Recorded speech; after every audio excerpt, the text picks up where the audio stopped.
সম্প্রতি লেবাননের দক্ষিণাঞ্চলে ব্যাপক বিমান হামলা চালিয়েছেন ইসরায়েলি বাহিনী।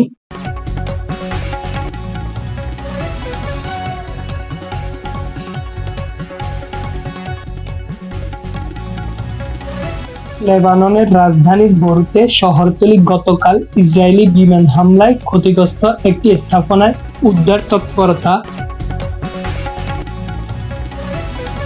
বৃহস্পতিবার রাতে চালানো এসব হামলায় হিজবুল্লাহ বিভিন্ন অস্ত্রভান্ডার, 100 রকেট লঞ্চার ও বিভিন্ন গুরুত্বপূর্ণ স্থাপনকে লক্ষ্যবস্তুতে পরিণত করা হয়। এর আগে গত মঙ্গলবার ও বুধবার সিরিজ পেজার ও ওয়াকিটকি বিস্ফোরণে নিহত হয় 37 জন, আহত হয় প্রায় 3500 মানুষ। যুক্তরাষ্ট্রের শীর্ষ কর্মকর্তারা মনে করেন, বর্তমান প্রেসিডেন্ট জো বাইডেনের শাসন আমলে তারা প্রস্তাবিত গাজায় যুদ্ধবিরতি পরিকল্পনা বাস্তবায়ন করে। সৌদি আরবের যুবরাজ ও প্রধানমন্ত্রী মোহাম্মদ বিন সালমান বলেছেন, ফিলিস্তিন রাষ্ট্রে প্রতিষ্ঠা না হলে তার দেশে ইসরায়েলকে স্বীকৃতি দেবে না। গতকাল বুধবার সৌদি আরবের যুবরাজ, যিনি এমবিবিএস নামেও সমধিক পরিচিত, বলেছেন তার দেশে ফিলিস্তিনের ইসরায়েলে যে মতবিরোধী অপরাধ করেছে তা প্রত্যাখ্যান করেছে এবং এই নিন্দা জানায়। এমবিবিএস বলেন, আমরা ফিলিস্তিনি জনগণের বিরুদ্ধে ইসরায়েলি দখলদার কর্তৃপক্ষের অপরাধ কঠোরভাবে প্রত্যাখ্যান করেছি এবং কঠোর নিন্দা জানাচ্ছি। তিনি আরো বলেন, সৌদি আরব পূর্ব জেরুজালেমকে রাজধানী করে একটি স্বাধীন ফিলিস্তিনি রাষ্ট্র প্রতিষ্ঠানের লক্ষ্যে নিরলস পরিশ্রম বন্ধ করবে না এবং আমরা নিশ্চিত করছি যে এটি ছাড়াও সৌদি আরবে ইসরায়েলের সঙ্গে স্থাপন করবে না।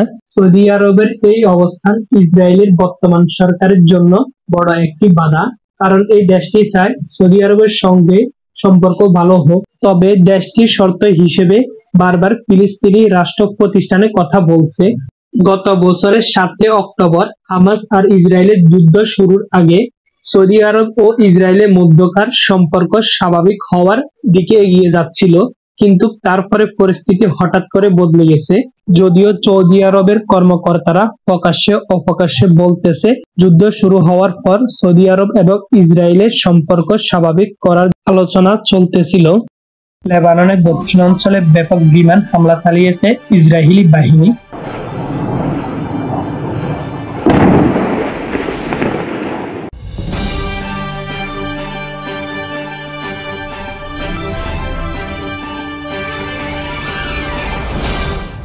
বৃহস্পতিবার রাতে চালানো এসব হামলায় হিজবুল্লাহর বিভিন্ন অস্ত্রভান্ডার, 100 রকেট লঞ্চার ও বিভিন্ন গুরুত্বপূর্ণ স্থাপনকে লক্ষ্যবস্তুতে পরিণত করা হয়। এর আগে গত মঙ্গলবার ও বুধবার সিরিজ পেজার ও ওয়াকিটকি বিস্ফোরণে নিহত হয় 37 জন, আহত হয় প্রায় 3500 মানুষ। এমন পরিস্থিতিতে প্রশ্ন উঠেছে, গাজার মধ্যে কি নতুন করে লেবাননের হিজবুল্লাহর সঙ্গে একটি যুদ্ধ জড়িয়ে পড়বে ইসরায়েলে? উভয় পক্ষের শীর্ষস্থানীয় ব্যক্তিদের বক্তব্য এমন ইঙ্গিত মিলছে। মঙ্গলবার লেবাননে পেজার বিস্ফোরণের পর ইসরায়েলের প্রতিরক্ষা মন্ত্রী বলেছেন, যুদ্ধ নতুন পর্ব শুরু করেছেন তেল আবিব। যুদ্ধের আরো উপকরণ ও বাহিনীগুলো সরিয়ে আনার মাধ্যমে যুদ্ধের ভরকেন্দ্র উত্তর দিকে সরিয়ে আসছে। ইসরায়েলের একটি বিমান ঘাঁটি পরিদর্শনের সময় এই মন্তব্য করেন তিনি। অন্যদিকে বৃহস্পতিবার টেলিভিশনে সম্প্রসারিত এক ভাষণে হিজবুল্লাহর প্রধান হাসান নাসরুল্লাহ বলেন, পেজার ও ওয়াকিটকিতে বিস্ফোরণের ঘটনার মধ্য দিয়ে ইসরায়েলে যুদ্ধ ঘোষণা করেছে, এর জন্য তাদের ছড়া মূল্য দিতে হবে। হাসান নাসরুল্লাহ বলেন, মঙ্গলবার ও বুধবারের গণহত্যাকে আপনি যুদ্ধাপরাধ, যুদ্ধ ঘোষণা সহ যে কোনো কিছু বলতে পারেন। শত্রু এই হামলার মধ্য দিয়ে সব রেড লাইন অতিক্রম করেছে।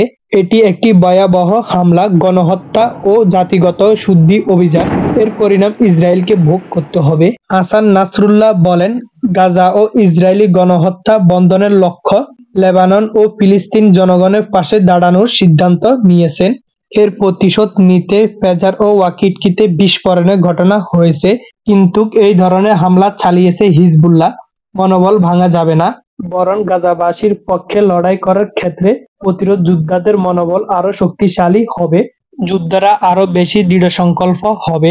হাসান নাসরুল্লাহ আরো বলেন, হিজবুল্লাহ উত্তর ইসরায়েলের দখলদার সেনাদের ব্যবস্থা রাখায় ইসরায়েলি বাহিনী গাজার গণহত্যা পূর্ণ মনোযোগ দিতে পারেনি। মঙ্গলবার পেজার হামলার পর বিভিন্ন মাধ্যমে তারা এই বার্তা দিয়েছেন। লেবাননে বিশ্বের ইতিহাসে নজির বাহিনী সন্ত্রাসী সবাই হামলা পরবর্তী বিপজ্জনক। লেবাননের সিরিজ বিস্ফোরণে আন্তর্জাতিক সম্প্রদায়ের নীরবতাকে ভয়ঙ্কর বলে মনে করেন কাতার। এই দেশটির আন্তর্জাতিক সহযোগিতা বিষয়ক প্রতিমন্ত্রী লোলওয়া আল খাতার বলেন, এইভাবে নির্বিচার লোকজনকে হত্যা করা কখনো গ্রহণযোগ্য হতে পারে না। ফিলিস্তিনে অবরুদ্ধ গাজা 2023 সালের 7 অক্টোবর থেকে এই পর্যন্ত 11,000-এর বেশি মানুষকে হত্যা করেছেন ইসরায়েলি বাহিনী। হামাসের সঙ্গে যুদ্ধ শুরুর পর থেকে লেবাননে হিজবুল্লাহ যোদ্ধাদের সঙ্গেও বেশ কয়েকবার সংঘর্ষে জড়িয়েছেন তারা। তবে শেষ পর্যন্ত উভয় পক্ষে যুদ্ধ এড়িয়ে যেতে সমর্থ হয়েছে। মার্কিন সংবাদ মাধ্যমে ওয়াশিংটন টাইমসের এক নিবন্ধে বলা হয়েছে, পরিস্থিতি এখন বদলে যাচ্ছে। বিশেষ করে লেবাননে অত্যাধুনিক ইলেকট্রনিক হামলার পর যুদ্ধের আশঙ্কা আরো তীব্রতর হয়েছে। উভয় পক্ষের মধ্যে উত্তেজনা বিরাজ করছে। বর্তমান পরিস্থিতি ব্যাখ্যা করতে গিয়ে অবসরপ্রাপ্ত ইসরায়েলি সামরিক কর্মকর্তারা বলেছেন, ইসরায়েল এখন যুদ্ধের জন্য প্রস্তুত। লেবানন সীমান্তে সামরিক বাহিনীর তৎপরতা বুদ্ধির তার প্রতিফলন। এর মধ্যে সামরিক বাহিনী একটি শক্তিশালী ডিভিশনকে সেখানে পাঠানো হয়েছে। এই ডিভিশনের সেনারা এর আগে গাজা যুদ্ধ করেছেন। লেবাননের সীমান্তে সে অভিজ্ঞতা কাজে লাগানোর সুযোগ পাবে তারা। ওয়াশিংটন টাইমসের নিবন্ধনে বলা হয়, ইসরায়েলের সাধারণ মানুষেরা হিজবুল্লাহর বিরুদ্ধে আক্রমণ ব্যবস্থা গ্রহণের পক্ষে। সাম্প্রতিক কিছু জরিপে দেখা গিয়েছে, হিজবুল্লাহ প্রশ্ন বেশিরভাগ ইসরায়েলি উত্তরদাতা তীব্র সামরিক পদক্ষেপকে সমর্থন করেছেন। তারা চাইছেন হিজবুল্লাহ বিষয়টি যত দ্রুত সম্ভব হিজবুল্লাহ ও ইসরায়েলের মধ্যে বিদ্যমান উত্তেজনা পরিস্থিতি 2006 সালের সংঘাতের কথা স্মরণ করিয়ে দেয়। উত্তর ইসরায়েলে কয়েক ডজন রকেট হামলা চালিয়েছেন হিজবুল্লাহ। শনিবার রাতে ইসরায়েলে হাইফা শহরে রামাত ডেভিড বিমান ঘাঁটিতে এই হামলা চালায় সশস্ত্র সংগঠনটি। এদিকে রোববার ইসরায়েলে আয়রন ডোম তৈরি প্রতিষ্ঠান রাফায়েল কোম্পানির কার্যালয়ে হামলা চালিয়েছেন হিজবুল্লাহ। আন্তর্জাতিক গণমাধ্যম আল জাজিরা এক প্রতিবেদনে এই হামলার কথা বলা হয়েছে। লেবাননের রাজধানীতে দক্ষিণ শহরতলিতে ইসরায়েলে হামলায় দেশটির সশস্ত্র সংগঠন হিজবুল্লাহ এক কমান্ডো নিহত হয়েছেন। তার নাম ইব্রাহিম আকিল। এছাড়াও এই হামলায় আরো 15 জন নিহত হয়েছেন। আহত হয়েছেন 66 জন। সৌদি আরবের সংবাদ মাধ্যম আরব নিউজের প্রতিবেদন থেকে এই তথ্য জানা গেছে। প্রতিবেদন অনুসারে ইসরায়েলি সশস্ত্র বাহিনীর যুদ্ধবিমান স্থানীয় সময় গতকাল শুক্রবার বিকেলের দিকে বৈরুতের উপকণ্ঠে ওই শহরতলিতে হামলা চালায়। এতে নিহত হন ইব্রাহিম আকিল। হিজবুল্লাহ ও তার নিহত হওয়ার বিষয়টি নিশ্চিত করেছেন। বিশ্লেষকেরা বলেছেন, এই হামলার ফলে ইসরায়েল ও হিজবুল্লাহর যুদ্ধ আরো হওয়ার আশঙ্কা বেড়ে গেল। ইসরায়েলের দাবি করেছেন তারা ইব্রাহিম আকিলের অবস্থান নিশ্চিত হয়ে হামলা চালিয়েছেন। ইব্রাহিম আকিল হিজবুল্লাহ শীর্ষ কমান্ডারদের একজন।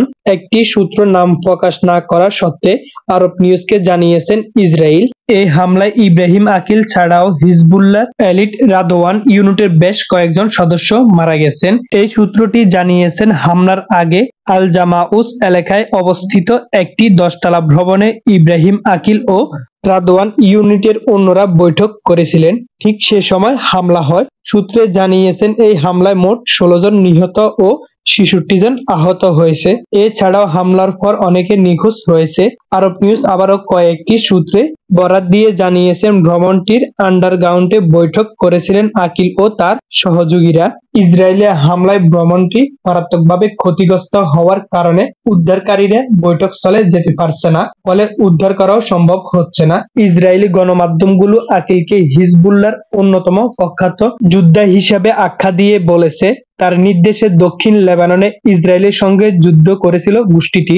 এর আগে 1983 সালে ইব্রাহিম আকিল লেবাননের বৈরুতে মার্কিন মেরিন সেনাদের একটি এরাকো মার্কিন দূতাবাসের বোমা হামলা চালায়। যুক্তরাষ্ট্র এই হামলার জন্য ইব্রাহিম আকিলকে দায়ী করে এবং তার বিরুদ্ধে পুনরায় জারি করে এবং ঘোষণা দেয়, কেউ তাকে ধরিয়ে দিতে পারলে তাকে $70 লাখ পুরস্কার দেওয়া হবে।